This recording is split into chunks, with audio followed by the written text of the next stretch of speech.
I am pleased to welcome to Truth and Rhythm a stellar guitarist who, while you may not know him by name, if you're a fan of jazz, funk, or blues, you have undoubtedly enjoyed his crisp, emotive playing numerous times. Those he has shared his stylings with during the 1970s and 1980s include the Crusaders, the Brecker brothers, Hubert Laws, Billy Cobham, Albert King, Taj Mahal, and Miles Davis. In his subsequent years, he has led several terrific recording and performance projects of his own. His name is Barry Finnerty. Barry, how are you today? I'm pretty good. How are you? Doing good. Thank you. Thank you for joining us. Finnerty. Yes, Finnerty. Finnerty. There you go. And where are you coming to us from today? I'm in Oakland, California, where I've been living for the last 20 years or so, although we're getting ready to move pretty shortly. We put the house up for sale recently, and I bought a house in Italy. And I'm hoping to spend at least half the year there from now on. We're going to keep a place in Sacramento, but yeah, I have no more work in America, or very little in the Bay Area. So it just doesn't make sense for me to stay here anymore. Wow, well, that'll be a big change. Yeah, I have a lot more contacts in Europe right now than in the States, really, for playing. So it should work out. Well, that reflects well on them, and not so great probably domestic, but. We'll get to that later on, I guess, a little more. But I want to start out, Barry, talking about how you first came to music and why the guitar. Well, my mom was a classical pianist, pretty good one, and she started me off on piano when I was 5, and I took piano up until pretty much through grade school and then into high school, but I didn't really like to practice that much. I didn't really have the discipline to be a really, really good classical pianist especially. And I got a guitar for my 13th birthday, and I wanted to be like the Beatles, so my mom wanted to be like Segovia, so she got me this like cheap classical guitar. And I took some lessons on that, and then I got my first electric guitar for my 14th birthday, and I started playing my first gigs. I just kind of picked it up. And it came fairly easily to me. I was in Hong Kong at the time, and I joined a band when I was 14, and we opened the show for Herman's Hermits and played dances at the YMCA and stuff like that. Henry VIII, I am. Right. Yep. Yeah. All right. So you're a teenager. You're playing guitar. You're having a blast. It sounds like opening for Herman's Hermits. How did things progress from there? Did you? We came back to San Francisco when I was 14 from Hong Kong. My mom had a Fulbright grant to teach English over there for a year. And when I came back to San Francisco and the rock and roll scene were in full swing, it was a great place to be a kid at that time in the late 60s. And so I played in a few bands, and I started getting interested in jazz, took a few jazz lessons, and we had a pretty good band called Beefy Red that a lot of pretty well-known guys came through. Mark Isham was in that band. Terry Bozzio was in that band. And we played the Fillmore. We opened for some bands there, and we got pretty popular. But then I decided that I wanted to move to New York and try to play big-time professional jazz, because that's what I really wanted to do at that time. So I moved there in '73, and I got the gig with Chico Hamilton like 2 weeks after I got there, which was a rare stroke of luck. And so I was off and running. Well, so early on, who would you say were some of your primary stylistic influences? Well, I grew up in rock and roll, so I mean, my first big guitar hero, I have to say, was Jeff Beck. When he was with the Yardbirds, I was a huge fan of his, and then I got into Jimi Hendrix and Eric Clapton. Sort of those were the big three. And then later in jazz, I got influenced by George Benson. Actually, Howard Roberts was the first jazz guitar player I really got into. Somebody gave me a record by him, and I dug his funky, melodic kind of jazz style. And then George Benson, Kenny Burrell, Wes Montgomery, But I always was sort of a mixture of the rock players and the jazz players, A lot of jazz players that don't ever bend a note, and I started off bending note and playing blues. B.B. King, of course, So yeah, but Jeff Beck's still a big influence on me.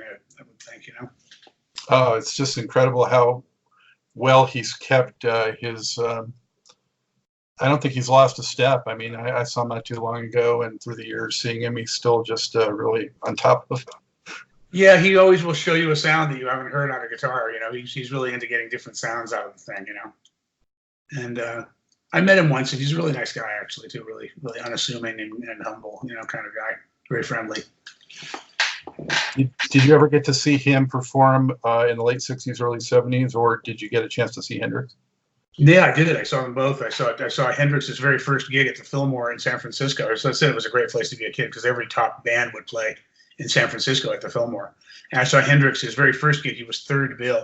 It was the Jefferson Airplane, Gabor Szabo quartet or quintet, and Jimi Hendrix was third bill. This was before he played Monterey Pop Festival. And then after he did Monterey, he came back just maybe 3 months later and headlined. I saw him Hendrix about 4 or 5 times, and I saw who was the other one we were talking about? Oh, Jeff Beck. Yeah, I saw the Yardbirds in 1967. They played. It was a show with one of the first shows I went to at the Fillmore. It was they had Jeff Beck and Jimmy Page on dueling lead guitars, and you know, the Yardbirds were one of my favorite bands back then. They were great. You know, it was really a gas to see them. I think that was the only time, or no, I saw the Yardbirds later, but it was after Jeff Beck had left. So that was in '67. It was a bill with Country Joe and the Fish and the Yardbirds. Yeah, and it was a great scene back then. You could go to one of those shows for $4. You know, and you'd walk in. There was no seats, just a few seats around the edges, and there were like jars of psychedelic paint that you could paint yourself up with if you wanted to, and dance under the black lights and stuff. It was a great scene back then. But Wow. it was a great place to be a kid. You know, San Francisco in the late '60s. You know, I was like, 15, 16, soaking it up. Did Hendrix blow your mind that first time? Did you? Oh, he was incredible. He was incredible. You know, he was the greatest showman with the guitar probably I've ever seen. You know, what he'd do with it. He was so skinny, and he would just do things with the guitar. You know, he was a great player too. Although I have to say that aside from his first 3 albums, his stuff hasn't aged as well as Jeff Beck's has, or Clapton's for that matter, the old stuff. You know, but his early stuff was great. But I think what happened was he really he really blew his mind on LSD and other drugs. He just got really crazy. There's an amazing book called Rock Roadie. I don't know if you've heard of it, by this guy named Tappy White. He was a roadie for the Animals, and he was a guitar player, but he didn't quite play as good as Hilton Valentine. So they made him the road manager of the Animals, and he.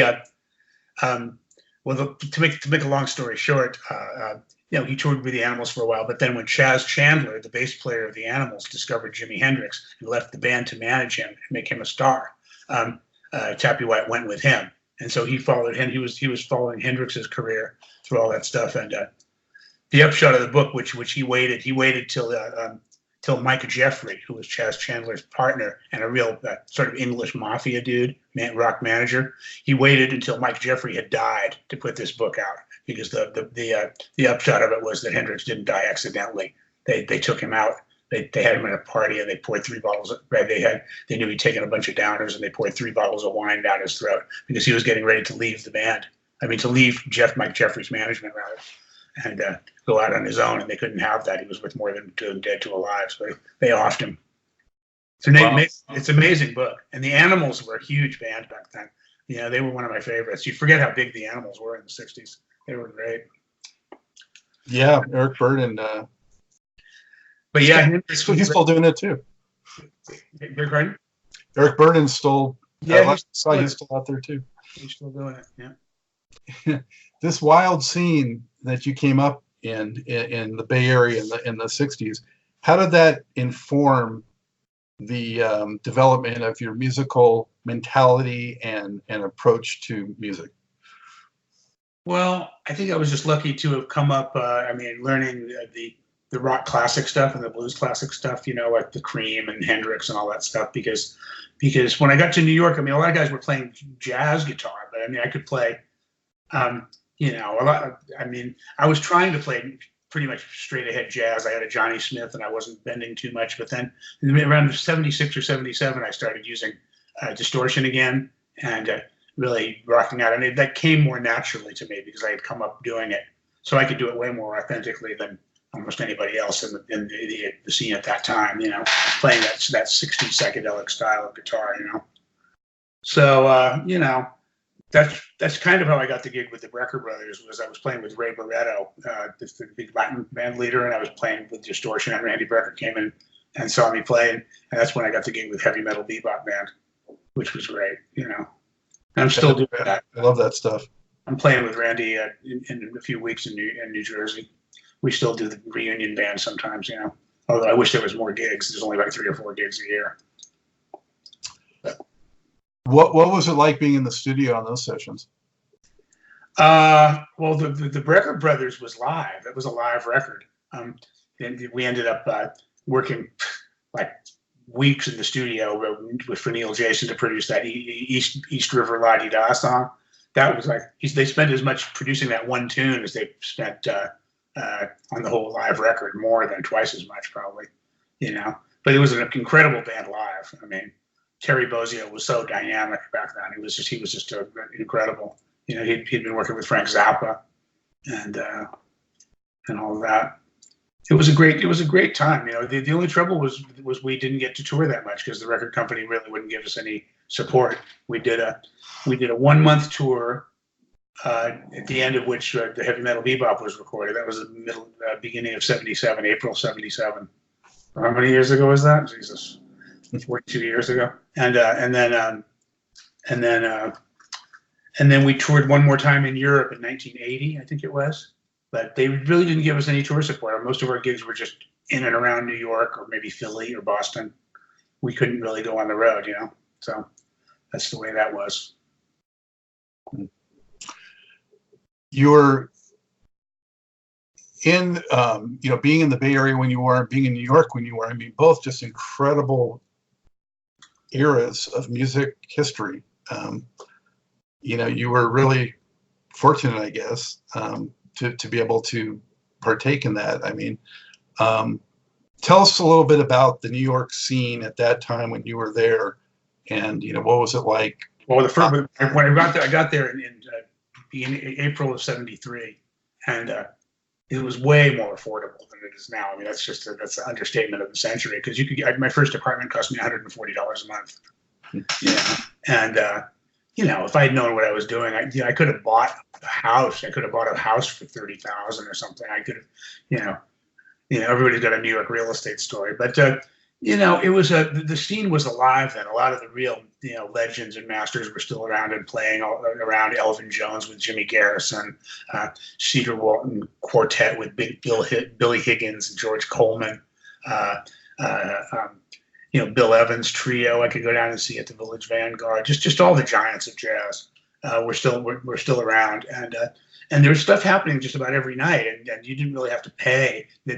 Now I was back in New York about a year ago, and just to go out and see it, an act of jazz at a club is going to cost you $60 or $75. By the time you could do the cover and the 2-drink minimum. Back then you could just go, and there was a couple guys that had lofts, and they'd have jam sessions in their lofts, and all kinds of guys would come down and play just to practice and stuff. It was a pretty live scene back then, and it was so cheap. It was affordable.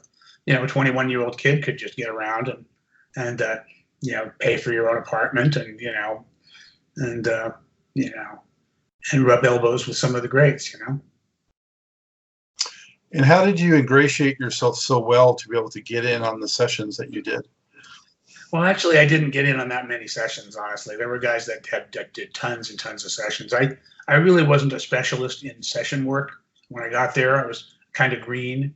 I wasn't that great of a rhythm guitar player, for example. I mean, I really wasn't very good at all. I didn't really develop that chop until I was with the Crusaders, who used to force me to sit down and play rhythm by myself. I was more of a melodic player, but you have to be able to keep time by yourself, to just be.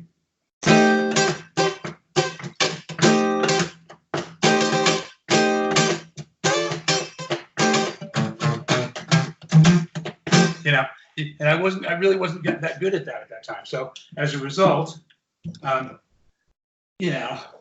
lot of guys thought I was just strictly a jazz player. So strictly jazz players don't get called for sessions and jingles and stuff like that, which were happening like crazy back then. I mean, guys that were really working them like David Spinoza, Jeff Mironov, those kind of session players. They were working at 3 or 4, 5 sessions a day sometimes.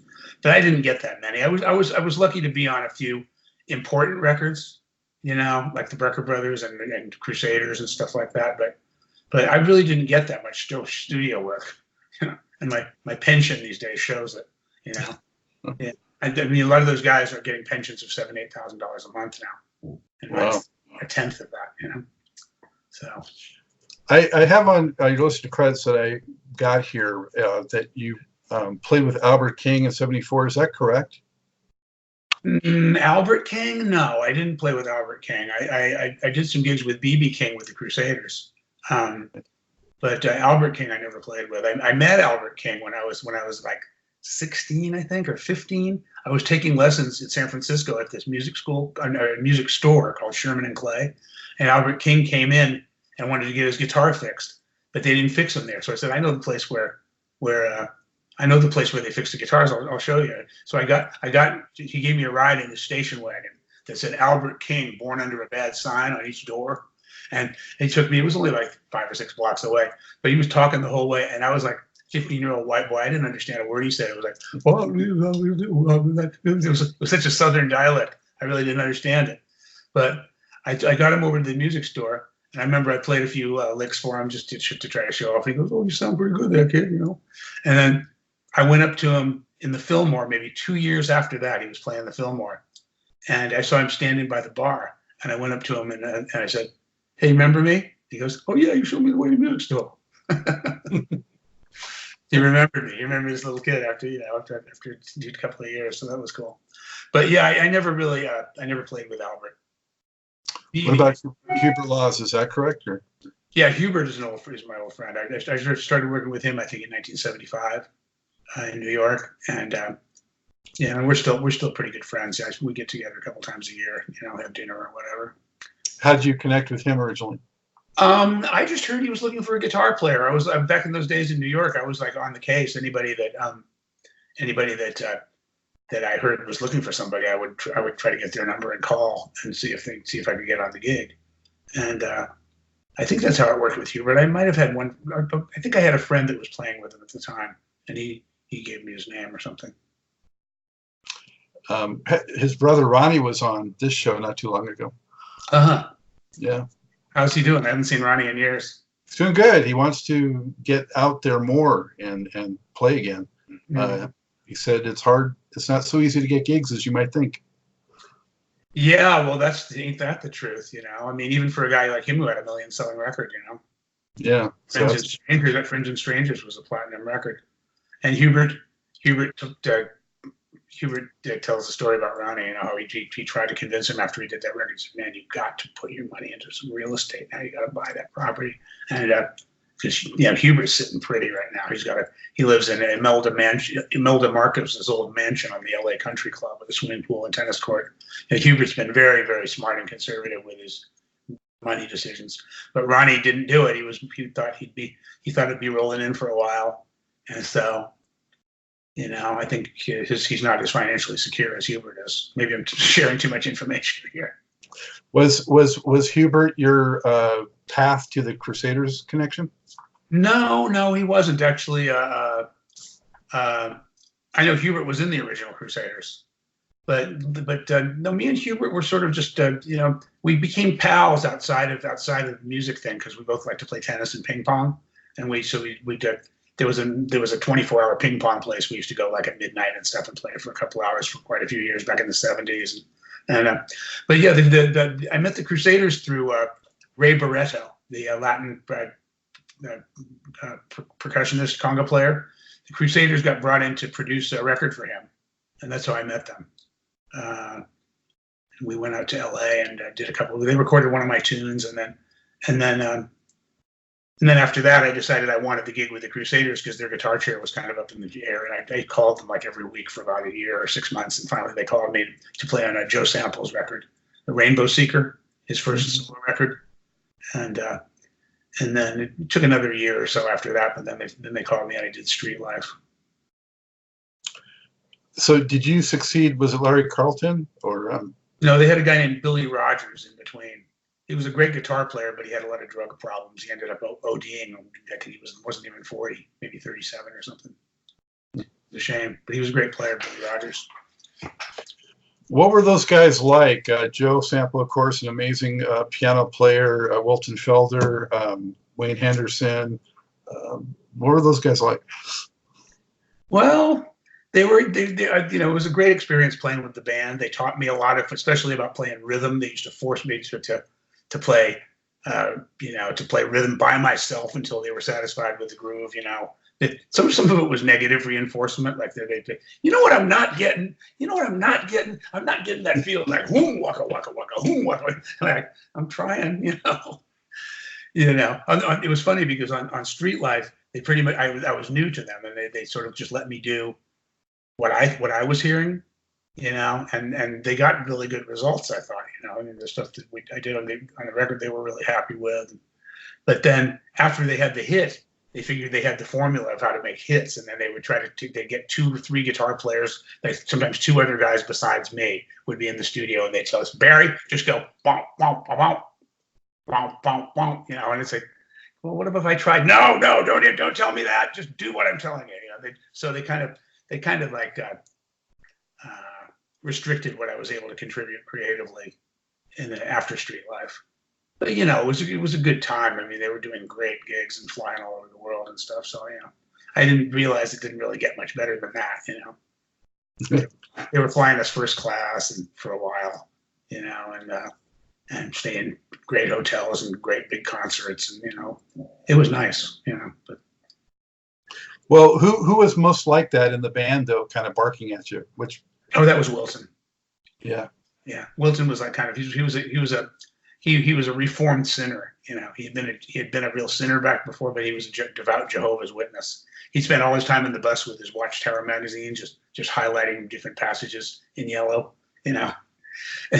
He was kind of a maniac, but great musicians. Great musicians. And he liked me. I liked him too. It was just trying to do his job. It was like he used to drive sound engineers crazy because he would mix the sound on stage at sound check by standing on stage and listening to how it sounded bouncing off the back wall, not the monitors. He would try to, it was a strange experience, but the gigs were good. They were super popular back then. Yeah, no doubt. So you were on Street Life, and were you on Freeze the Wind, or after that? That was Larry Carlton. I was on Street Life about 4 or 5 records after that. I think Standing Tall, the one with Joe Cocker in Nashville, and the Live with B.B. King in London. That was a hell of a week. There was one live in Japan. There was what else? I did some solo, Styx Hooper's solo record, Wilton Felder's solo record. I guess about 4 or 5 records with them, I guess. The thing with them is, they were such a great, probably the jazz funk band, but only Styx is around now. And, I know. They all and Hubert, although he doesn't really count for that period, but yeah. Yeah. So anything you can enlighten us with about how they did their thing is appreciated, because there's no one out there really to tell the story anymore. Yeah, well, I thought Styx really had a special feel for his rhythm, but then when they had their band Divorce, I'll never forget. It was like we were playing in San Sebastian, Spain at some festival, and I think Styx just stopped playing in the middle of the gig for a minute. He stopped in the middle of a tune. His vibe wasn't right, and boy, after that, I didn't want to be in that dressing room. Man, shit was flying. You know what I mean? Maybe not objects, but it might as well have been. They were so mad. And after they did a business divorce, and after that, they had a few different drummers. They had in Duke Goof for a while. It was never the same after that, really, because Styx, he had a special feel for his rhythm. If you listen to Street Life, their biggest hit, if you listen from the beginning to the end, it speeds up like crazy. The tempo speeds up on the track, but it felt good. That's the reason it was a hit, because it felt good, And the way they would do it, well, they would just... Joe was a remarkably creative composer at that time. He always was, really. He wrote a lot of great stuff. And he had a signature sound. And they had their own way of doing it. You know, they wanted that down home funky stuff. They used to call me a lot of times. You know, I used to get upset because they wouldn't call me to play rhythm on some of the stuff. They call like these other guys like Arthur Adams and Dean Parks to do the tracks, and then they just call me in for solos, which means that those guys would do, you know, 10 hours a session to my one. You know, you're making 10 times more than me for every record. But you know, they just you know, they were coming from that down home Texas old fashioned kind of groove stuff, and playing in road shacks and shanties, and you know, they knew what kind of groove they wanted, and when they got it, they put it down there. You know what I mean? When you went out with them on the road, did you ever play anything from the Southern Nights album? Yeah, we used to do that. I think so. Yeah, we just do some of those old tunes. I love some of that stuff. We used to do you know, Sweet and Sour. I guess that was from Free as the Wind. I don't know all the tunes. We used to do, you know, Keep That Same Old Feeling and all that kind of stuff. You know, I don't know exactly all the tunes that were on which records, but you know, we used to play a pretty good cross section of their old stuff. We do the Carole King thing that they did, So Far Away, and you know, a bunch of different stuff. So what was it like being on the bill with B.B. King too? That was great. I'm a huge B.B. King fan. You know, I'll never forget one night I was in the audience, and he was singing, and he broke a string, right? So while he's singing the song, he pulls a spare E string out of his suit pocket, gets a peg tuner out of the other one, puts the string up while he's singing the song. He puts the string on and tunes it up, you know, and it ended up came in right on cue for his solo. I never saw better professional showbiz than that, you know. And we got pretty friendly that one week. We played for a whole week, you know. At the end of the week, we were on a first name basis. He called me Barry, and I called him B. So all his friends called him just B? Yeah, his friends called him B. Yeah, and I got to play with him again, and I think it was 2007. I was at Montreux, and I got to sit in with him. There's a video of that on YouTube. I don't know if you saw it, but it's pretty cool. I tried to play as much like B.B. King as I could, and it's pretty. Have you seen that one? I have not, but I will. See it on YouTube. It's just a short clip. We were judging a guitar contest. Me and Todd Rundgren and who was Cornell Dupree.